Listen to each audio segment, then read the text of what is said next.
الحمد لله نحمده ونستعينه ونستغفره ونعوذ بالله من شرور أنفسنا ومن سيئات أعمالنا من يهده الله فلا مضل له ومن يضلل فلا هادي له ونشهد أن لا إله إلا الله وحده لا شريك له ونشهد أن محمدًا عبده ورسوله اللهم صل على محمد وعلى آل محمد كما صليت على إبراهيم وعلى آل إبراهيم إنك حميد مجيد اللهم بارك على محمد وعلى آل محمد كما باركت على إبراهيم وعلى آل إبراهيم إنك حميد مجيد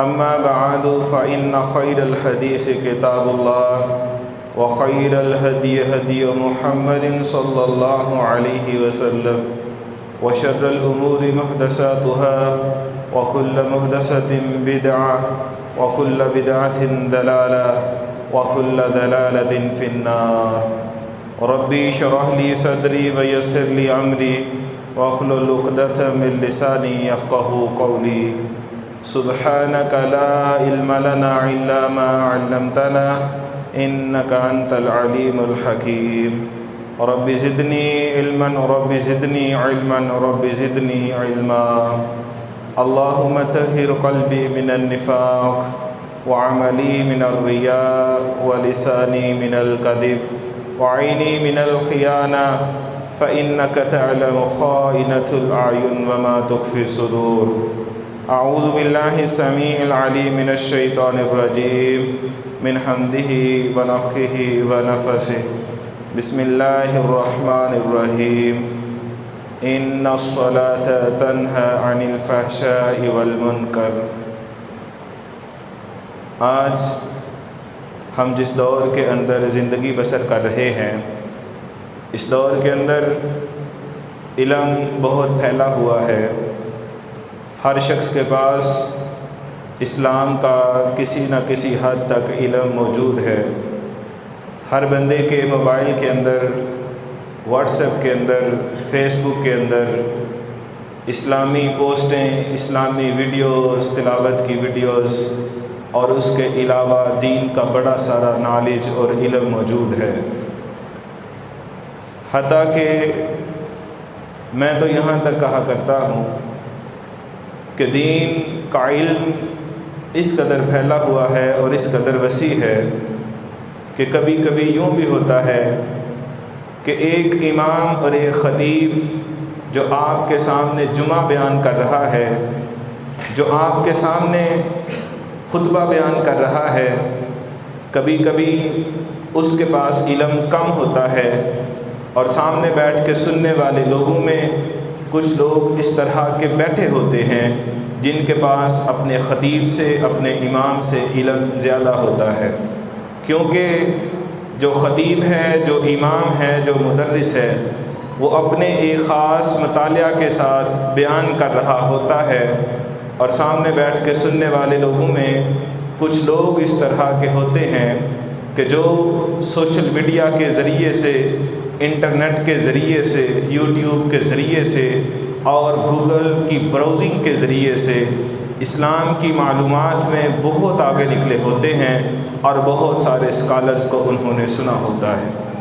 آج کانفرنسوں کی کمی نہیں ہے، آج جلسوں کی کمی نہیں ہے، آج پروگراموں کی کمی نہیں ہے اور جمعے کے خطبوں کی کمی بھی نہیں ہے۔ علم اتنا پھیلا ہوا ہے کہ جتنا حساب نہیں ہے، لیکن اس کے باوجود اتنا علم ہے، ہر بندے کے موبائل میں علم ہے، ہر بندے کی جیب میں علم ہے، ہر بندے کے دماغ میں دین کا علم ہے، لیکن افسوس کی بات یہ ہے کہ جتنا علم زیادہ ہے اتنی ہی دین سے دوری اور اتنی ہی بدعملی، بلکہ اتنا ہی ہم بے عملی کے اندر دن بدن آگے نکلتے جا رہے ہیں۔ پہلے کیا ہوتا تھا؟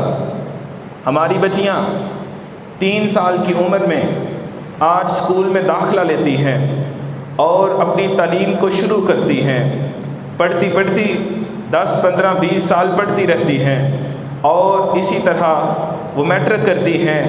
میٹرک کے بعد ایف ایس سی کا امتحان دیا، پھر B S C, B S اور ایم ایس سی کر لی، اور اس کے بعد ایم فل اور پی ایچ ڈی کی ڈگریاں حاصل کر لی۔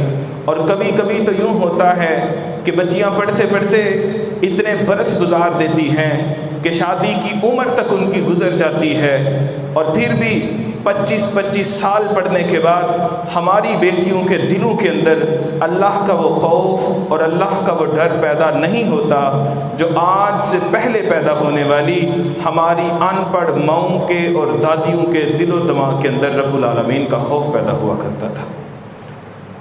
آج عمل سے دوری کیوں ہے؟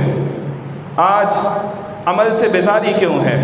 آج بدعملی کی لہر میں ہم آگے کیوں نکل رہے ہیں؟ پہلے یہ ہوتا تھا کہ جو کام ایک اسٹوڈنٹ اور طالب علم، بچے اور بچیاں اپنے استاد کے سامنے کرنے کا تصور بھی نہیں پیش کر سکتے تھے، آج وہی کام سکولوں اور کالجوں کے اندر، یونیورسٹیوں کے اندر اساتذہ کی زیر نگرانی ان کے اسٹوڈنٹس کرتے ہوئے نظر آتے ہیں۔ سلف صالحین کی وہ بات، سلف صالحین کہا کرتے تھے کہ ہم نے 3 دور دیکھے ہیں۔ پہلا دور وہ تھا جب لوگ نیکیاں کرتے تھے اور نیکیوں کو چھپایا کرتے تھے، پھر دوسرا وہ دور آیا کہ لوگ نیکیاں کرتے تھے اور نیکیوں کو ظاہر کرنے لگے، پھر تیسرا دور آیا لوگ گناہ کرتے تھے اور گناہ کو چھپاتے تھے۔ معذرت کے ساتھ میں اس میں اضافہ کرنے لگا ہوں، ہم چوتھے دور کے اندر زندگی بسر کر رہے ہیں۔ وہ چوتھا دور کون سا ہے کہ آج لوگ کرتے گناہ ہیں اور لوگوں کو نیکیاں دکھاتے ہیں، خود گناہ کرتے ہیں اور لوگوں کو دکھاتے ہیں کہ میں بہت نیک ہوں، میں بڑا اچھا انسان ہوں۔ آخر اس بدعملی کی وجہ کیا ہے؟ آخر دین سے دوری کی وجہ کیا ہے؟ آخر اتنا علم ہونے کے بعد، اتنی محنتیں ہونے کے بعد، اتنی تعلیم ہونے کے بعد، اتنی پوسٹیں ہونے کے بعد، اتنی قرآن کی آیتوں کی لمبی لمبی تحریریں ایک دوسرے کو گروپوں کے اندر شیئر کرنے کے بعد، آخر اتنا علم رکھنے کے بعد، خطیبوں سے بڑے ہوئے ہیں علم کے اندر، اس کے باوجود عمل سے دوری کیوں ہے؟ لوگ عمل کی طرف کیوں نہیں آ رہے بلکہ دن بدن بدعملی کی طرف دوڑتے چلے جا رہے ہیں؟ آخر اس کی وجہ کیا ہے؟ میں قرآن و حدیث کی روشنی میں اور اپنے تجربے کے ساتھ 5 چیزیں آپ کے سامنے رکھوں گا کہ ان 5 وجوہات کی وجہ سے ہم عمل سے دور جا رہے ہیں۔ ان 5 وجوہات میں سب سے پہلی جو وجہ ہے وہ کیا ہے کہ ہم نے چھوٹی موٹی جو نیکیاں کرتے ہیں ان نیکیوں کو ہم نے گناہوں کا پرمٹ سمجھا ہوا ہے، نیکیوں کو گناہ کرنے کا جواز سمجھا ہوا ہے۔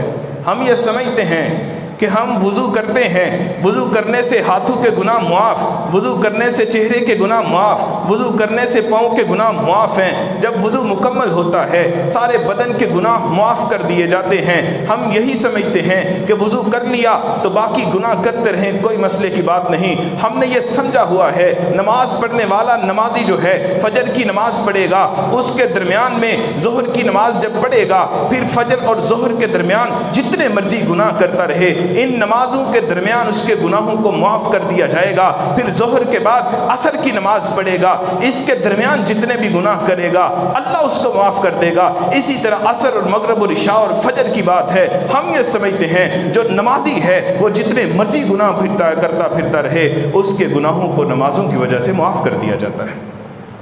عمرہ کرنے والا سمجھتا ہے میں عمرے پہ جاؤں گا، میں عمرہ کر کے آؤں گا، عمرہ کر کے آنے سے اللہ میرے سارے گناہوں کو معاف کر دے گا۔ حج کرنے والا سمجھتا ہے میں حج کا سفر کروں گا، بیت اللہ میں 20-25 دن گزار کے آؤں گا، وہاں پہ نمازیں پڑھوں گا، پھر واپس چلا آؤں گا تو میرے سارے گناہ معاف ہو جائیں گے۔ اس کے پیش نظر وہ حدیث ہوتی ہے من حج للہ فلم یرفث ولم یفسق رجع کیوم ولدتہ امہ، جس نے اللہ کی رضا کے لیے حج کیا، بیت اللہ کا سفر کیا اور کوئی گناہ نہیں کیا، نافرمانی کا کوئی کام نہیں کیا، آرام سے حج کر کے واپس لوٹا، وہ ایسے ہی لوٹے گا جیسے ماں کے پیٹ سے ابھی پیدا ہوا ہے۔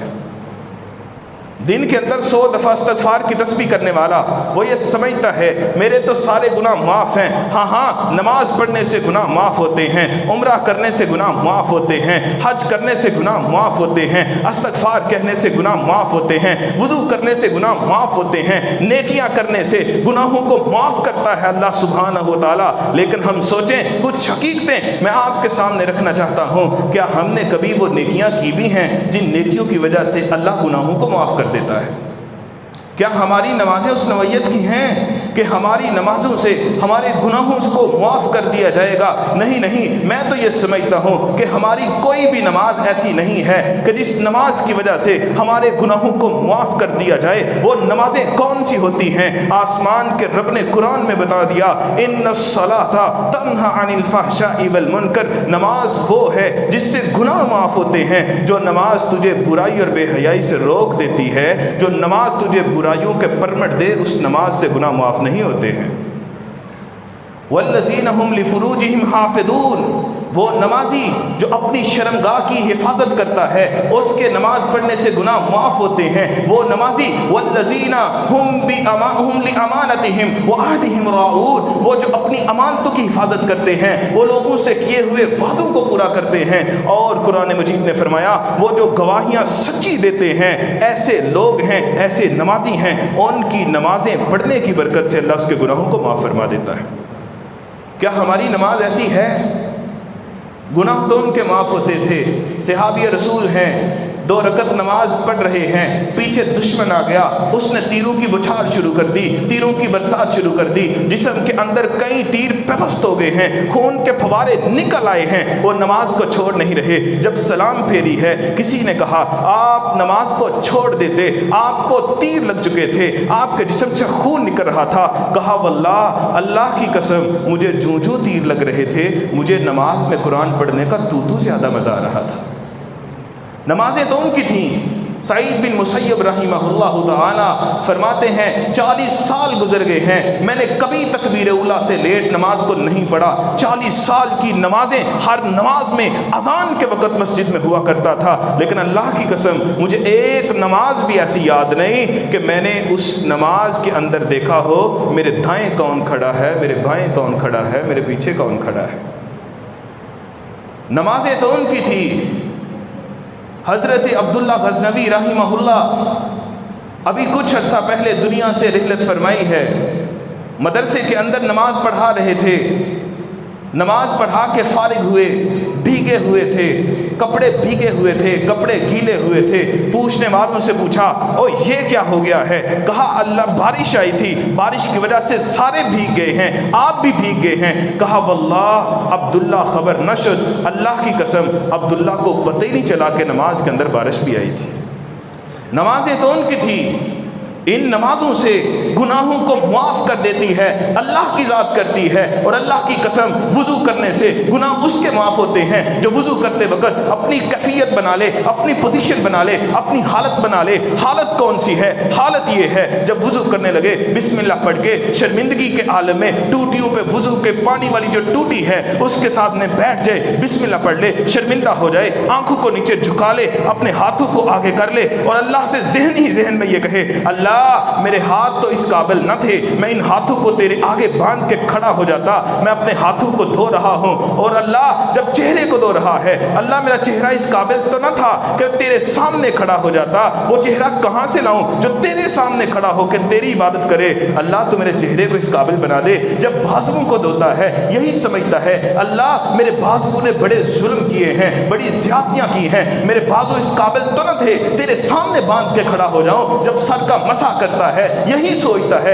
اللہ میرے دماغ کی سوچیں اور میرے دماغ کی ترکیبیں وہ اس قابل تو نہ تھی کہ تیرے سامنے دماغ کو لے کے کھڑا ہوتا، اس سر کو تیرے سامنے لے کے آتا، لیکن اللہ تو مجھے معاف کر دے، میں پانی کے ساتھ اپنے جسم کے بیرونی اعضاء کو دھو رہا ہوں، جب پاؤں کو دھو رہا ہوتا ہے پھر اس کے ذہن میں یہ خیال آتا ہے اللہ میرے پاؤں اس قابل تو نہ تھے کہ تیرے گھر میں چل کے آئیں، تیرے سامنے آ کے کھڑے ہو جائیں، لیکن اللہ پانی سے دھو رہا ہوں اور پانی سے دھونے کے بعد کاش ہمیں اس دعا کی سمجھ آ جاتی جو وضو کے بعد پیارے پیغمبر صلی اللہ علیہ وسلم نے دعا سکھائی ہے، اللہم اجعلنی من التوابین واجعلنی من المتطہرین۔ اس دعا کو سمجھ لیجئے، اللہم اجعلنی من التوابین، اللہ مجھے توبہ ان لوگوں میں شامل کر جن کی تو توبہ کو قبول کرتا ہے۔ وضو کرتے کرتے میں نے تجھ سے توبہ کر لی، واجعلنی من المتطہرین، اللہ میں نے وضو کر کے اپنے جسم کو باہر سے تو پاک اور صاف کر دیا ہے، اللہ تو اپنی رحمت کر کے میرے اندر کو بھی صاف اور پاک فرما دے۔ ان لوگوں کے گناہ معاف ہوتے ہیں، اور اس طرح کی نمازوں سے گناہ معاف ہوتے ہیں، اس طرح کی نماز سے، اس طرح کے وضو سے انسان کے گناہ جو ہیں وہ اللہ رب العالمین جو ہے وہ معاف فرما دیتا ہے۔ اور یہ بھی یاد رکھیے، نمازوں سے اگر گناہ معاف ہوتے ہیں، سارے گناہ معاف نہیں ہوتے، چھوٹے موٹے گناہ تو معاف ہوتے ہیں، بڑے بڑے گناہ اور حقوق العباد وہ معاف نہیں ہوتے۔ کیا سمجھتے ہیں نمازیں پڑھنے سے ماں باپ کو دیے ہوئے دھکے وہ معاف ہو جائیں گے؟ کیا سمجھتے ہیں نمازیں پڑھنے سے یتیموں کا کھایا ہوا مال وہ معاف ہو جائے گا؟ نہیں نہیں۔ کیا سمجھتے ہیں نمازیں پڑھنے سے جو اپنے بھائی کی زمین کے اوپر قبضہ کیا ہوا ہے وہ اللہ معاف کر دے گا؟ کیا سمجھتے ہیں نمازیں پڑھنے سے اپنے بہنوں کے حق جو کھائے ہیں وہ اللہ معاف کر دے گا؟ کیا سمجھتے ہیں نمازیں پڑھنے سے لوگوں سے لی ہوئی رشوت، لوگوں سے کیے ہوئے فراڈ، لوگوں کو ڈالے ہوئے ڈاکے، لوگوں سے کے کھائے ہوئے پیسے یہ اللہ معاف کر دے گا؟ نہیں نہیں۔ یہ آج کا تیرا سوشل میڈیا کا دین تو بتاتا ہوگا، تیرا واٹس ایپ کا دین تو بتاتا ہوگا، لیکن اللہ کی قسم اللہ کے قرآن کا، محمد رسول اللہ کے فرمان کا دین یہ نہیں بتاتا ہے۔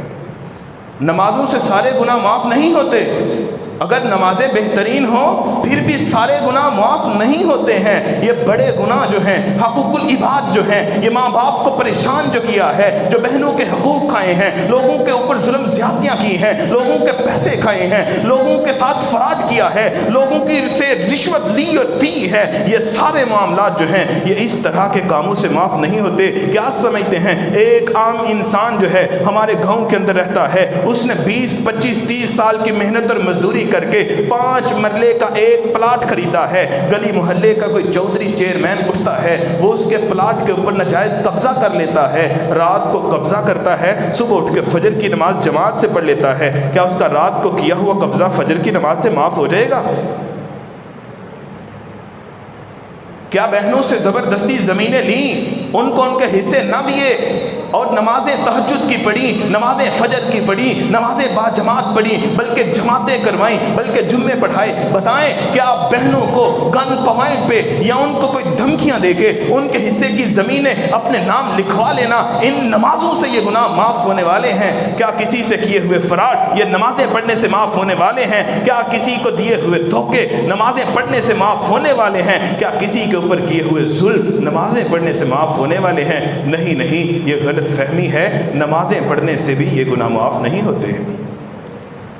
حقوق العباد جو بندوں کے حقوق ہیں وہ تبھی معاف ہوں گے جب ہم بندوں سے معافی مانگیں گے، اور بندوں سے معافی تبھی ملے گی جب بندوں کو ان کے حقوق واپس لوٹا دو گے، بہنوں کی زمین ان کو واپس کرو گے، جن کے کھائے پیسے ان کو واپس کرو گے، جن سے کیا فراڈ ان کو پیسے واپس کرو گے، جن کے اوپر کیے ظلم ان سے معافیاں مانگو گے، جن کے پلاٹوں پہ ناجائز قبضے کیے ان کو ان کے واپس لوٹاؤ گے، تب جا کے یہ معاف ہوگی۔ وگرنہ اگر تو ظلم کرتا رہا، اگر تو زیادتیاں کرتا رہا، اگر تو یہ سارا کچھ کرتا رہا، پھر نمازیں تو دور کی بات ہے، تو حج اور عمرے بھی کر کے آئے، اللہ کی قسم حدیث رسول کہتی ہے تیرے گناہ پھر بھی اللہ معاف نہیں فرمائے گا۔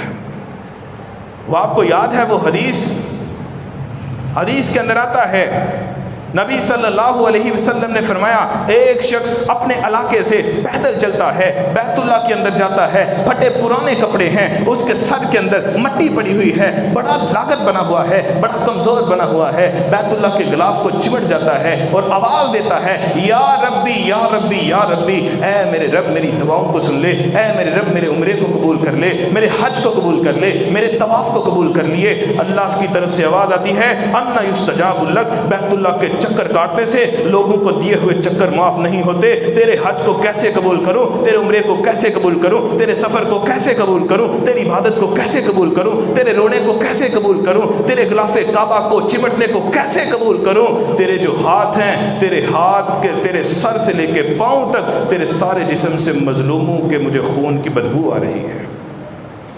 نہیں معاف کروں گا تجھے, نہیں قبول کروں گا تیری عبادات کو.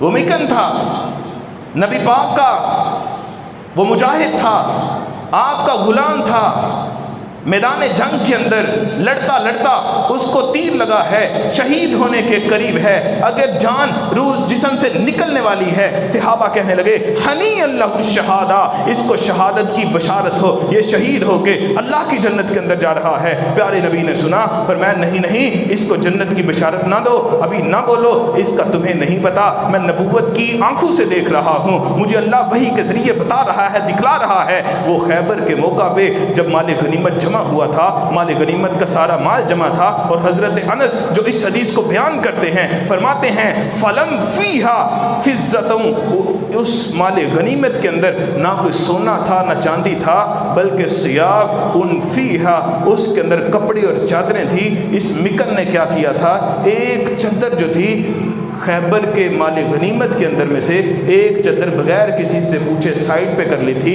پیارے نبی نے فرمایا یہ اگرچہ میدان جہاد میں شہید ہو رہا ہے, میں نبوت کی آنکھوں سے دیکھ رہا ہوں, جہنم کے اندر وہ چادر انگارے آگ کے بن کے اس کو جہنم کے اندر جلا رہی ہے.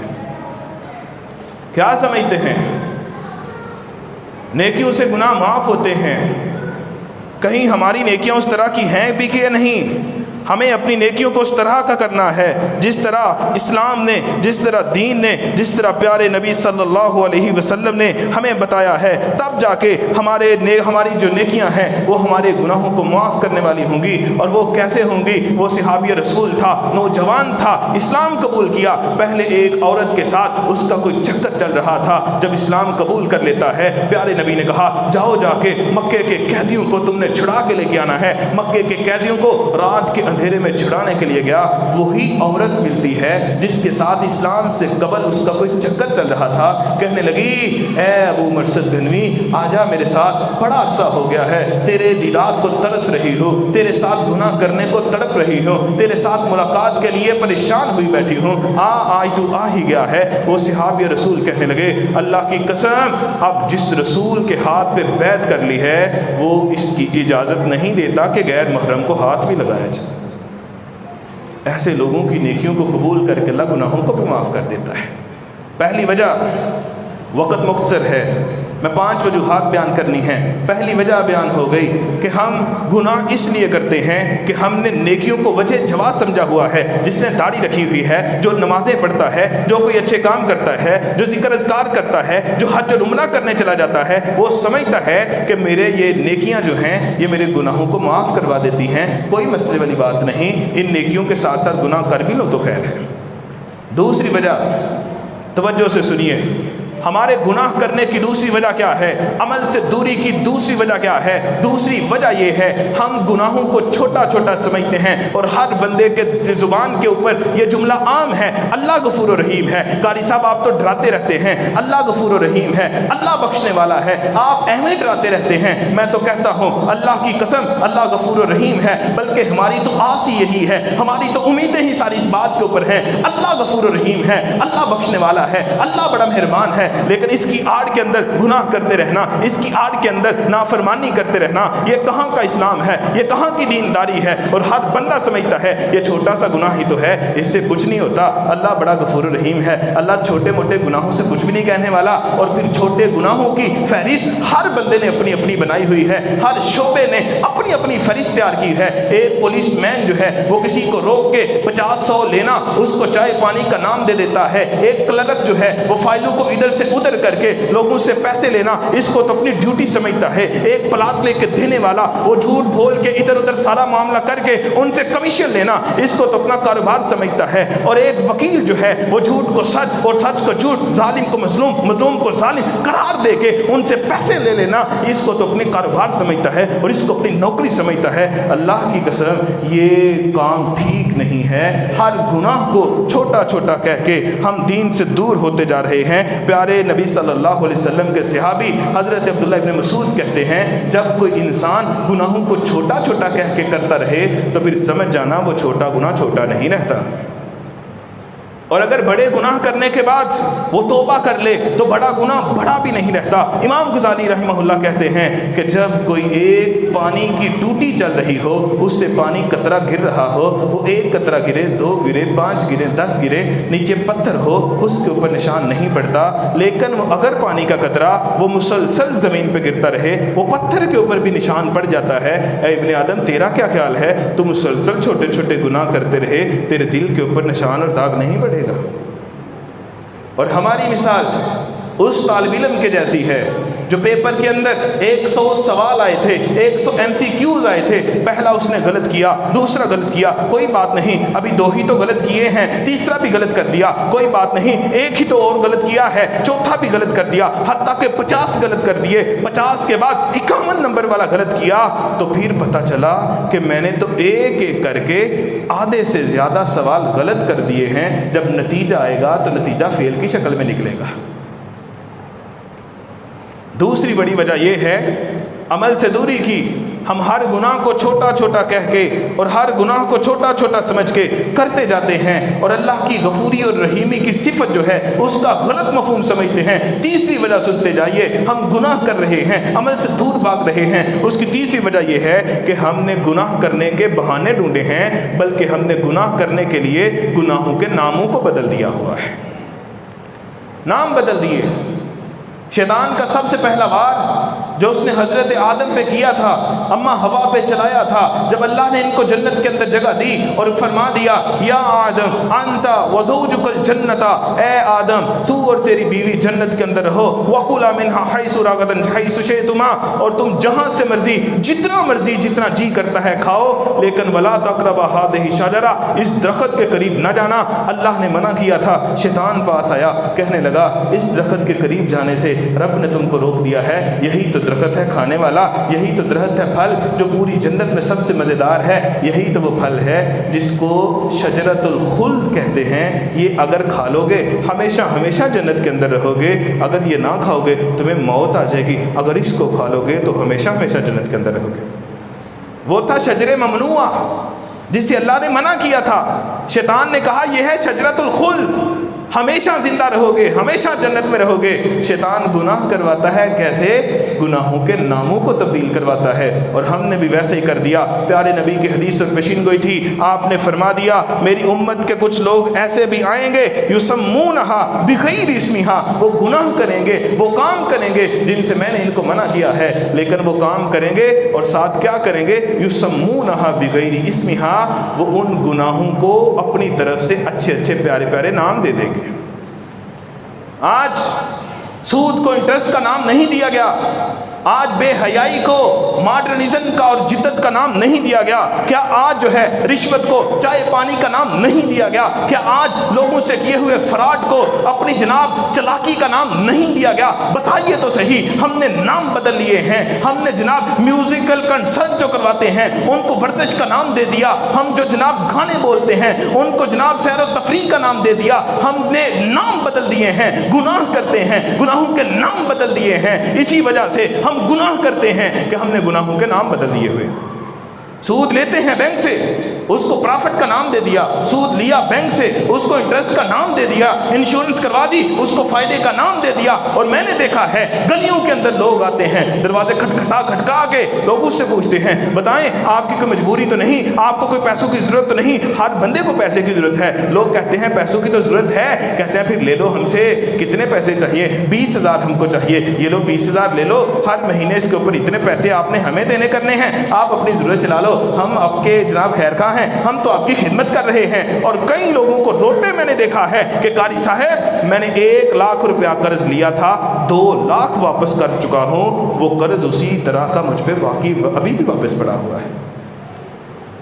یسمونہا بغیر اسمہا، تیسری وجہ کہ ہم گناہوں کے نام بدل دیتے ہیں، اور چوتھی وجہ ہم گناہ اس وقت کیوں کر رہے ہیں؟ ہم گناہ اس لیے کر رہے ہیں کہ جن مسئلوں سے، جو مسئلے جن کاموں کے اوپر ہم عمل کرتے ہیں ان کے اوپر بڑی تحقیق ہے ہماری، بڑی تحقیق کریں گے، اور جن کے اوپر لوگ عمل نہیں کرتے بڑی تحقیق کریں گے، اور جو بدعملیاں خود کرتے ہیں ان کے اوپر کسی قسم کی کوئی تحقیق نہیں کرتے۔ ہم رفع الیدین کرتے ہیں، رفع الیدین کی تحقیق کریں گے، اس کے اوپر بھرمار کر دیں گے، بال کی کھال اتار دیں گے۔ ہم نے داڑھی رکھی ہوئی ہے، داڑھی کے اوپر تحقیق کریں گے، اخیر کر دیں گے، اتنی حدیثیں ڈھونڈ نکالیں گے۔ ہم نے شلوار ٹخنوں سے اوپر کی ہے، اس مسئلے کے اوپر ہم بڑی حدیثیں ڈھونڈ لیں گے، ہم بڑے فتوے ڈھونڈ لیں گے۔ ہم آمین کہتے ہیں، ہم آمین کے اوپر بڑی تحقیق کرتے ہیں، بڑے مسئلے ڈھونڈ لیتے ہیں، اور یہ حدیثیں نکال لی ہیں کہ اتنی اونچی آواز میں آمین کہنا چاہیے۔ اس بات کا انکار نہیں ہے، یہ مسئلے نہیں ہیں، اس بات کا انکار نہیں ہے، یہ سنت نہیں ہے، اللہ کی قسم یہ سنتیں ہیں، یہ پیارے نبی کے اعمال ہیں۔ لیکن کیا ہے، ہم یہ کام کرتے ہیں، ان کاموں کے اوپر بڑی تحقیق ہے۔ جو کام ہم نہیں کرتے، جو بدعملیاں کرتے ہیں، جو برائیاں کرتے ہیں، جو بے حیائیاں کرتے ہیں، جو فحاشیاں کرتے ہیں، جو اللہ اور اس کے رسول کی نافرمانیاں کرتے ہیں، ان کے متعلق کسی عالم سے کچھ پوچھیں گے ہی نہیں۔ مسئلے پوچھے جا رہے ہیں، قاری صاحب روزے کی حالت میں کان کے اندر قطرے ڈالے جا سکتے ہیں؟ قاری صاحب روزہ رکھنے کے بعد آنکھوں میں سرما ڈالا جا سکتا ہے؟ قاری صاحب روزہ رکھنے کے بعد مسواک کی جا سکتی ہے؟ قاری صاحب روزہ رکھنے کے بعد ہنڈیا چکھی جا سکتی ہے؟ یہ چھوٹے چھوٹے مسئلے پوچھیں گے۔ یہ جو مسئلے پوچھتے ہیں، قاری صاحب کان میں قطرے ڈالے جا سکتے ہیں، آنکھ میں قطرے ڈالے جا سکتے ہیں، ناک میں قطرے ڈالے جا سکتے ہیں، روزہ ٹوٹ تو نہیں جاتا ہے؟ اللہ کی قسم میں نے اپنی آنکھوں سے دیکھا ہے، انہی مسئلے پوچھنے والوں کے ڈیرے پہ اور ان کی شادیوں کے فنکشن پہ شرابیں چل رہی ہوتی ہیں۔ تب مسئلے یاد نہیں آتے، تب مسئلے بھول جاتے ہیں۔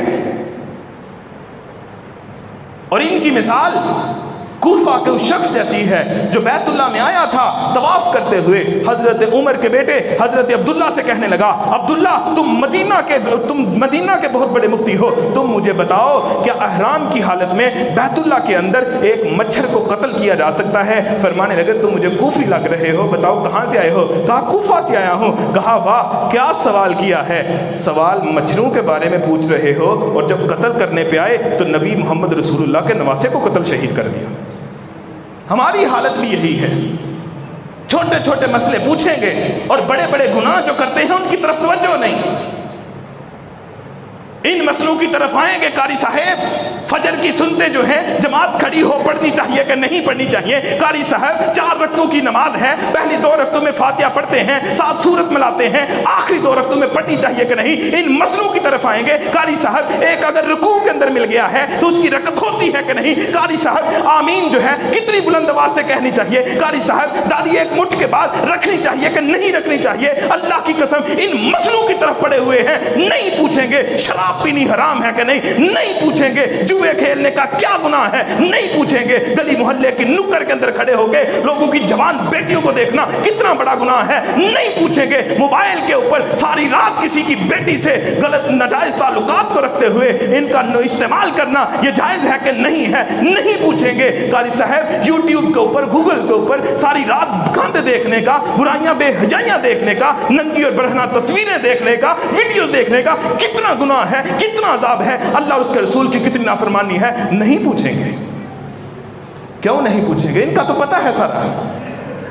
عمل نہ کرنے کی چوتھی وجہ یہ ہے، ہم چھوٹے چھوٹے مسئلے تو پوچھتے ہیں جن پہ ہم عمل کرتے ہیں، اور یہ بھی کریں گے جن پہ کوئی ہمارا رشتہ دار عمل نہیں کرتا، جن پہ ہمارا دوست عمل نہیں کرتا، ان کے متعلق مسئلے پوچھیں گے، ان کو ذلیل کرنے کے لیے، ان کو چھوٹا کرنے کے لیے، ان کو حقیر کرنے کے لیے، ان کی جناب بے عزتی کرنے کے لیے۔ وہ نہیں پوچھیں گے جو خود کر رہے ہیں، وہ پوچھیں گے جو لوگ کر رہے ہیں۔ آئیے اختصار سے بات کو مکمل کرتا ہوں۔ آخری وجہ، 5ویں، وجوہات اور بھی بے شمار ہیں۔ 5ویں وجہ آج کے خطبہ جمعے کے وعدے کے مطابق وہ ہماری عمل نہ کرنے کی یہ ہے، ہم زبان سے اوپر حلق سے اوپر ہم نعرے لگاتے ہیں، ہمیں رسول سے محبت ہے، ہمیں اللہ سے محبت ہے، غلامی رسول میں موت بھی قبول ہے، لیکن اللہ کی قسم میں جہاں تک پہنچا ہوں ہمارا نعرہ یہ صرف زبان کا ہوتا ہے، دل میں ایمان موجود نہیں ہے۔ اس کے مطابق کون ہے جس کو اللہ کے نبی سے محبت نہیں ہے؟ سب کو محبت ہے، لیکن محبت صرف زبان کی ہے، محبت صرف زبانی اور کلامی ہے، ایمان اس کے مطابق دل کے اندر موجود نہیں ہے۔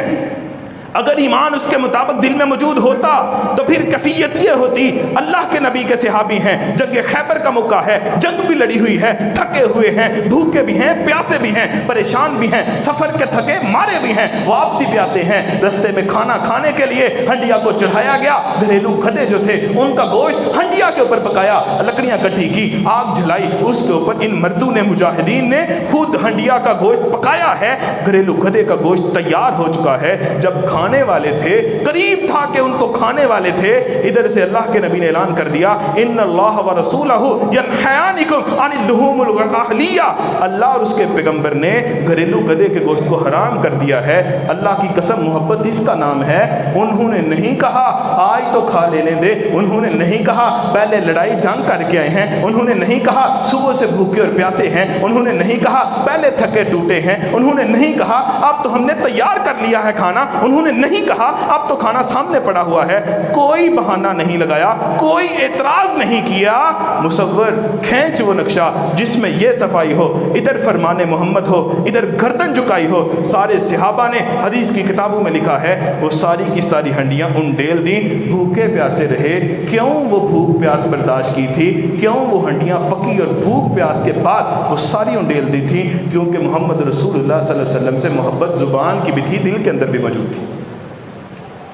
اگر یہ محبت پکی ہو پھر پوزیشن یہ ہوتی ہے، صحابی رسول ہیں، مسجد کے اندر آئے ہیں، سونے کی انگوٹھی پہنی ہے، پیارے نبی صلی اللہ علیہ وسلم نے اتارا، اس کو مسجد کے سین میں پھینک دیا اور فرمایا یہ جہنم کی آگ کا انگارہ ہے، اللہ نے مردوں پہ حرام کیا ہے۔ وہ لوگ اٹھ کے چلے گئے، پیارے پیغمبر بھی چلے گئے، وہ صحابی جانے لگا، ایک بندے کی نظر پڑی، کہا اللہ کے بندے اس کو اٹھا کے لے جاؤ، اپنی بیوی کو دے دینا، اپنی بہن کو دے دینا، اپنی بیٹی کو دے دینا، ان کے لیے تو حرام نہیں ہے، عورتوں کے لیے تو یہ جائز ہے۔ پیارے نبی نے ہی کہا ہے عورتوں کی یہ زینت ہے، ان کو جا کے دے دینا۔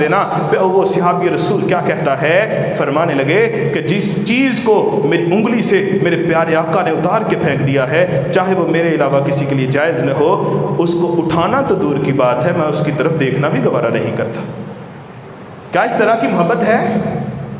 صرف باتیں کریں گے، اور باتیں زبانی کلامی دعوے کیا؟ غلام ہیں، غلام ہیں، رسول کے غلام ہیں۔ غلامی رسول میں موت بھی قبول ہے، موت تو قبول ہے، مسجد میں آنا قبول نہیں ہے، موت تو قبول ہے۔ اللہ کی قسم میں یہاں پہ کہنا چاہتا ہوں، غلامی رسول میں موت بھی قبول ہے، پیغمبر کی غلامی میں موت تو قبول ہے، لیکن پیغمبر سے جنگ کرتا ہے، سود کھاتا ہے، رشوت لیتا ہے، فراڈ کرتا ہے لوگوں سے، اور فراڈ کن کے خاطر کرتا ہے؟ جب اس سے پوچھو یہ بڑا اہل حدیث ہے، اس سے پوچھو یہ بڑا اہل سنت ہے، اس سے پوچھو یہ مکتبہ دیوبند کا بڑا چاہنے والا ہے، اس سے پوچھو یہ مکتبہ اہل سنت سے محبت کرنے والا ہے، اس سے پوچھو کسی مسلک کا ہے، اس سے پوچھو نبی کا دیوانہ اور محب ہے، حرام کما کما کے لاتا ہے، اور جن اولادوں کی خاطر حرام کما کما کے لاتے ہو، جن کو پڑھانے کی خاطر، جن کی فیسیں دینے کی خاطر، جن کی فزکس، کیمسٹری اور بایو اور میتھ اور میٹرک اور ایف ایس سی اور بی ایس سی اور یونیورسٹی اور جناب اکیڈمیوں کے خرچے کی خاطر حرام کما کما کے لاتے ہو۔ رب اکبر کی قسم، رب کا یہ قرآن کہتا ہے یوم یفر المرء من اخیہ وامہ وابی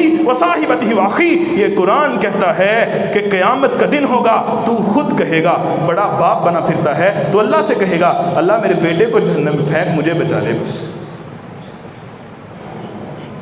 اس لیے میرے محترم پیارے بھائیوں، یہ عمل کی دوری کی وجوہات میں سے آخری 5ویں وجہ یہ ہے کہ ہم صرف محبت کے دعوے زبان سے کرتے ہیں، دل سے عمل نہیں کرتے، دل سے محبت نہیں کرتے۔ اگر دل سے محبت کرتے ہوتے تو پوزیشن کچھ یوں اس طرح کی بن جاتی ہے۔ پیارے نبی صلی اللہ علیہ وسلم حضرت ابو ایوب انصاری رضی اللہ عنہ کے گھر میں قیام کیا مدینہ کے اندر ہجرت کرنے کے بعد، اور حضرت ابو ایوب کو آپ کھانا تھوڑا کھانے کے بعد ابو ایوب کے لیے بھیج دیتے، تھوڑا سا آپ کھاتے، باقی ابو ایوب کھا لیتے، محبت کا یہ عالم تھا۔ ایک دن کیا ہوا، سارے کا سارا کھانا واپس بھیج دیا، اور حضرت ابو ایوب انصاری واپس آئے، کہا اللہ کے نبی پہلے آپ کچھ خود کھاتے ہیں پھر کچھ میرے لیے بھیجتے ہیں، آج سارے کا سارا میرے لیے کیوں بھیج دیا؟ پھر میں اس کے اندر پیاز تھا، کچا پیاز، میں اللہ کا پیغمبر اس کو پسند نہیں کرتا، ویسے یہ جائز ہے، ویسے حلال ہے، لیکن اس سے منہ میں اسمیل آتی ہے، میں اس کو پسند نہیں کرتا۔ پیارے ابو ایوب انصاری کہنے لگے واللہ انی اکرہ ما اکرہ بہ رسول اللہ، اللہ کی قسم ابو ایوب اس ہر چیز سے نفرت کرتا ہے جسے اللہ کے نبی نفرت کرتے ہیں۔ کیا ہماری نفرتیں ہیں ہر اس چیز سے جسے اللہ کے نبی نفرت کرتے ہیں؟ کیا ہماری محبتیں ہیں ہر اس چیز سے جسے اللہ کے نبی محبت کرتے ہیں۔ اللہ سے دعا ہے اللہ ہم کو سمجھنے کی اور عمل کرنے کی توفیق عطا فرمائے۔ جو اچھی بات ہوئی اللہ کی رحمت و توفیق سے ہوئی، جو کوئی کمی کوتاہی ہوئی انسان ہوں، بندہ نہ چیز ہوں، شیطان بھی ہے، اللہ تعالیٰ معاف فرمائے۔ وأقول قولي هذا أستغفر الله لي ولكم ولسائر المسلمين سبحان ربك رب العزة عما يصفون وسلام على المرسلين۔